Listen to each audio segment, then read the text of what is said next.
So I wanted to share some thoughts and ask some questions, I suppose, in this video. It's not my usual style or something that I really do at all, but I felt called to do it. So let's get into it. Here in South Africa, I hear often of the time of people testing positive and a lot of people passing away, and again, hospitals being overwhelmed, etc., etc. And so you ask yourself, well, what's going on here? And I was just replying to one of the comments in one of my comments in the comments section, that this subscriber to the channel says in Los Angeles, California, USA has become the #1 hotspot in the world. I know at least 20 people that have tested positive over the past 2 months and 7 people who have actually died. These including acquaintances and even distant family members. I hear people calling my mom on the phone crying. Others I can hear with really bad coughs as they talk to her on the phone. I don't know what's going on. I'm under the general belief that the so-called V started off as a hoax. However, things are getting real. People's bad colds or flus are going untreated. You get the idea. So, like I said, in this country here, I hear the stories, and again, whether it's true or not, about hospitals being filled and funerals homes being, just overwhelmed, whatever it is. And there was a video the other day that was going around. Again, you don't know if you can trust these sources, but it was like the guy was driving on the road and he took a video of all these hearses lined up collecting people's, that are passed away from the hospital or wherever it was, like literally, and look, we don't know what's going on. I don't necessarily know the details of it. It was recorded recently, and the guy obviously said at the end, hey, people, wear your masks or something like that. So you don't know, what kind of propaganda it is, but you can, and maybe there's something else going on. Maybe they were having a meeting, all the undertakers or the hearse drivers or something like that, or the cemeteries or something like that. Maybe they were having a meeting, and this car drives past and he records. You don't know. So what I'm saying is that, on the one hand, we're hearing about a lot of people getting sick, a lot of people passing on, and but we know there's a lot of propaganda out there. So what do we actually believe? How do we know what's going on? But what's different now is that it's affecting people. I'm saying we are knowing of people that, we personally know that. Again, I'm not really interested in people being sick so much so because people get sick all the time. We're very unhealthy. We're a very unhealthy culture, and so we're going to be more sick than I think we generally are. Because of the stresses that are happening, and you just about name it, right? The human psyche, the human spirit, the human biology, everything is under war. Is in a war basically, and so we're going to feel sick, and whatever it is, and people are going to comfort eat, again, they're not exercising, they're sitting in front of the TV, whatever, the whole story. They're wearing masks. It's not a healthy environment, and hence we're going to get sick. And we've been anyway. So that's one thing or another. Okay. Now, for myself, obviously, I don't believe that these tests are accurate or they work at all, and so on and so forth. In fact, I think, I heard this somewhere else, that what they're going to do, like now the WHO and the CDC, and these other, whatever you want to call them, are saying that they're admitting that there's a lot of false positives with these tests and it's a problem and whatever it is. Now, they think to yourself, well, why are they admitting it? So, from the truth side of things, people will be like, yes, finally they're admitting it, and you see, it's true what I've been telling people.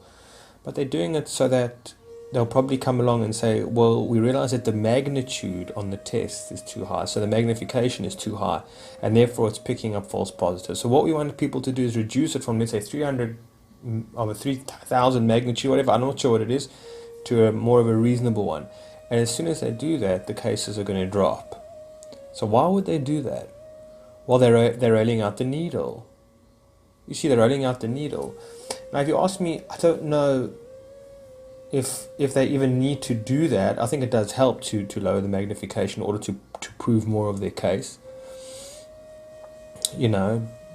But there's more than this. There's more going on. But if you look at Australia, I think in Melbourne or some other places, haven't had a case for, I don't know how many weeks or possibly months, and you tell me people aren't testing, and if people are testing, people are showing up positive, so it doesn't make sense, you know. So, and it must be all the testing agencies or centers or whatever it is, stations are all in on it, and maybe they do send their results to the government, and the government just keeps quiet about it.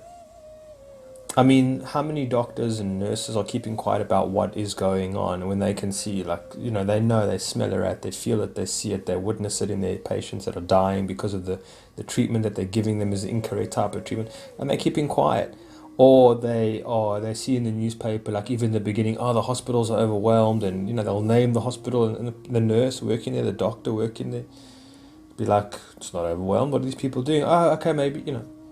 And I've heard that, you know, with interviews of nurses and things like that, and whether it's genuine or not, but the one nurse actually says that most people don't actually question, they just go along with it, and they don't want to really know, like the nurses and the doctors and things like that. They just want to keep quiet, they don't want to get themselves into trouble, so they just leave it alone. Anyway, so that's the one thing. Another thing is that, you know, like with my mother, you know, she talks about, oh, well, did you hear this person died, or this person's in hospital, and this person. Now, these are people that she would never know in hospital if the circumstances were different. If it wasn't 2020, if it was 2015, she would never know that, you know, Stacey Edelstein, you know, her old high school friend, or whoever it is, who now lives in Canada, was admitted to hospital or died. She wouldn't know. But because her friend Deborah, you know, told her friend Vanessa, and Vanessa told Pam, because of what people talk about. So it spreads. It's like, oh my word, did you hear this person and this person, this person, you know? It's and like, especially over Facebook and social media, you know, people like, you know, RIP, you know, well, who died? Okay, so this person asked, then they send it around, and it's like, goes viral, man. Goes viral. So it looks like, oh my word, this is really severe. So I think that is also a problem that's really happening, because people are talking about it, and, you know. And here's another thing is that I find with, like, a lot of the people that I speak to say, oh, did you hear this person's in hospital, and did you hear this person, and then I, like, a few weeks later I say, well, did they come out of hospital? It's like, well, I don't know, but so they didn't die, so they're probably out of hospital. So no one's really talking about, oh, but, you know, this person recovered and this person's doing well and they're normal. I mean, it's seldom that I hear that. It's seldom. But most people, it's that kind of fear that most people are blanketed in, and that's all they really talk about. Could there be something else be going on, you know, that's more nefarious, whether it's related to, I don't know, environmental scenarios? It's possible, you know. But, like, here's the thing is that it doesn't even make sense, because here in South Africa, I think it's like 35,000 people have died because of the virus. Now again, or from the virus. Now again, you don't die from the virus, you die from the complications of it, right? And you have severe complications of it, and majority of the people are in their very, you know, in their 70s and 80s. So, you know, the numbers don't make sense. So I think when I last checked, it was 1.3 million people have tested positive, and 35,000 have died. So it's a very small percentage. I think it's like 3% or something like that, which is higher than the usual, what they say the death rate is. But when I speak to people that I know, they'll tell me so many people here in South Africa, now with a population of about 56, 58 million people, they'll tell me, oh, I know this person, I know this person. It's impossible. With a population this size, it's impossible that you know, like, 15 people that have died because of the you understand? It's like not possible. So there's something very fishy going on. I mean, obviously it's not possible when you see like another country that's also got the same amount of cases positive, but the death rate is much lower. It's like, you know, none of this makes sense, and it's all being staged and played, and there's no question about it. So, but I mean, this lady, this subscriber to the channel, she's saying over here, okay, Los Angeles, California, hotspot in the world. Okay, that's pretty huge. We can have a look at the numbers. I'll be interested to see. So I know of at least 20 people that have, okay, and 7 who have actually died. So, I'm just going to take it over here, Los Angeles, California. Will I even need to even write in the C word next to it? I suppose I do. Okay. The C word. Okay, so Los Angeles, 100 over a million positive cases. Doesn't say how many recovered here. Okay, that's friendly. And 13,000, well, it's almost 14,000 deaths. Okay. So California is 3 million and the deaths are 33,000. Again, in South Africa, it's 1,000, it's 1 million, it's 1.2 million, and the deaths are like 35,000. But over here, it's 3 million and it's only 33. So again, it's hard to say. As death rate doubles during pandemic, cremations limits lifted. Okay, yeah, so it's probably just the same around, obviously the same around the whole world about the cremations, the crematorium, the people, whatever it is, etc., etc. So, I mean, all these numbers are just, thumbs, whatever. We don't have to get into that. So, sorry, I'm just thinking what to do here. Los Angeles, California, population 2020, and that comes to. So it's a small population. I mean, it's almost 4 million. Okay, so it's almost 4 million, I suppose. So that is obviously it's a lot of numbers. I'm saying it's a high figure of, geez. So if there's only 4 million, then 1 million of those people, oh, come on, do me a favor. Come on, do me a favor. So what percentage is that? That's huge. That's like a 25% of the population. I mean, I'm not good at math. Maybe 30% of I don't actually know, but that is unbelievable. So they talk about a hotspot and whatever it is. I see over here, deadline. Deadline. Another new C19 variant discovered in LA might be needle resistant. Yeah, you see, this is what they're going to keep on doing. They're going to keep on doing it. They're going to come out with the needle, and they're going to say there's a new variant, there's a new this, there's a new that. Anyway, and going on with that is that, like, whether this is, we don't know what's going on. We really, there's so much information happening. There's so much transpiring right now that it's very hard to work out what is going on. Like when people take the needle, and there will be deaths related to it, most likely, or there possibly is. We don't know how they're going, what they're going to chalk it up to, basically, because they're going to try and hide it or something like that. And the people have already been writing on the death certificates the C, and when they haven't been, so it'll be very hard to really work out. But again, once the person has had the needle, then they can't necessarily die from the C, because that's going to make it look bad. But then they can say, well, they had a variant of it, and so we need another needle to come out. So this will probably just be prolonged and carried on indefinitely, type of thing, while they upgrade the human DNA, so-called upgrade in that way.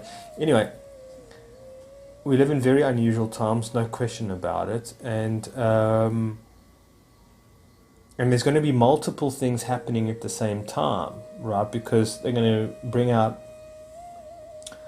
many other things. Like, for example, what they do is that I realize that they're using scapegoats. So here, because of this virus, whatever it is, that they're able to lock people in their homes. It's like, so how are they going to cut down the internet? How are they going to sort of shut down Telegram and Signal, which all of a sudden became such big news?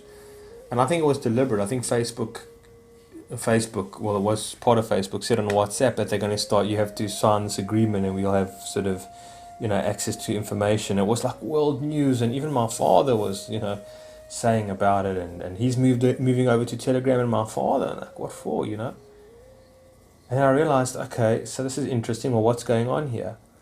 So now, potentially, if something happens, like an insurgence, if something happens where there is an organization, an underground organization that causes some kind of, whether it's like, so Q or the Republicans, or something like that, or whoever it is, the etc., that wanting to cause trouble or something or other, or plots or some kind, they'll say, well, and they're really saying that they'll have it done over, they were doing it over Telegram and doing it over Signal, and these apps are problematic, and so we have to shut them down or limit their usage or something or other.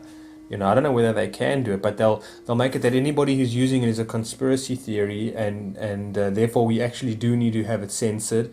We do need to have, they'll make an excuse.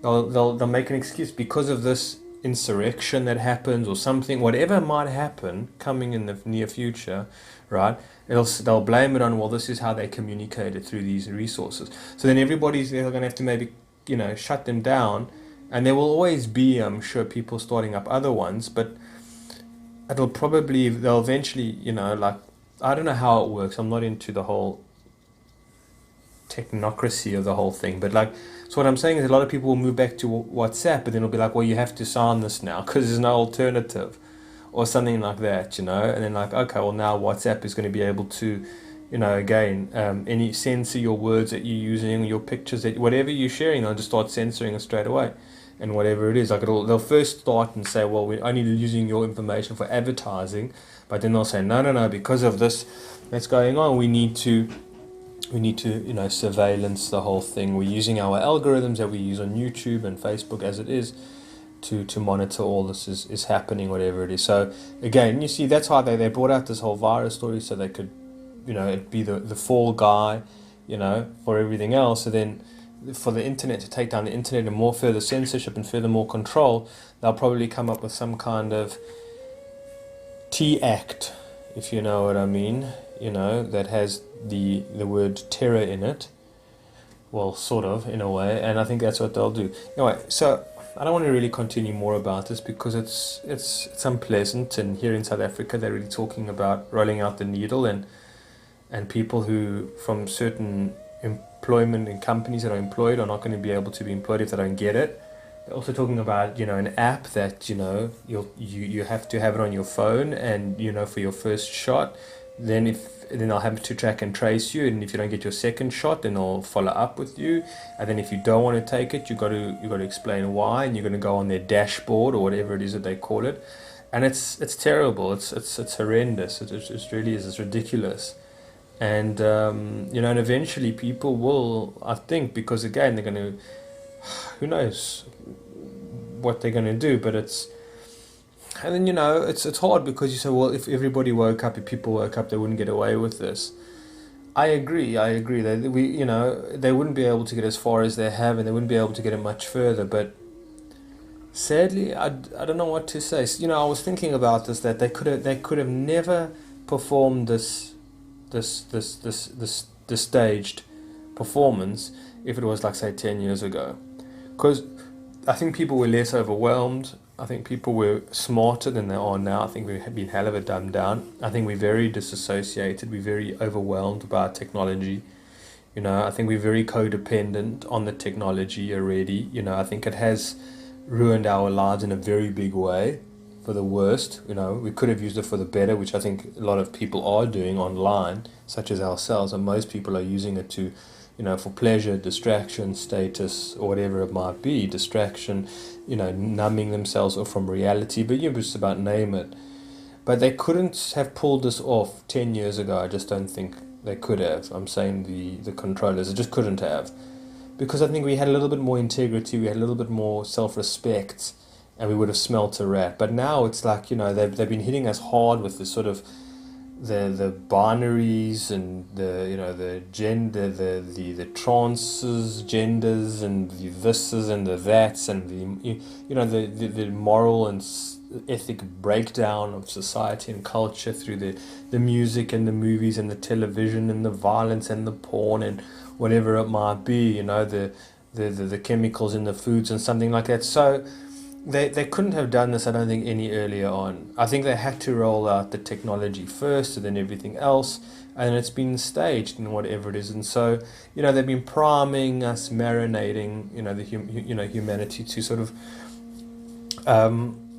be prepared for this, and don't push back, and whatever it is. And so it's hard to see what is happening. I'm often in conflict about people having to take more responsibility. They should be doing, they should feel what's going on is not right, and they should not be participating in some way or another. But again, it's just, I mean, here in South Africa, there's been no protest, there's been no pushback, there's been no fight whatsoever. There's been absolutely nothing.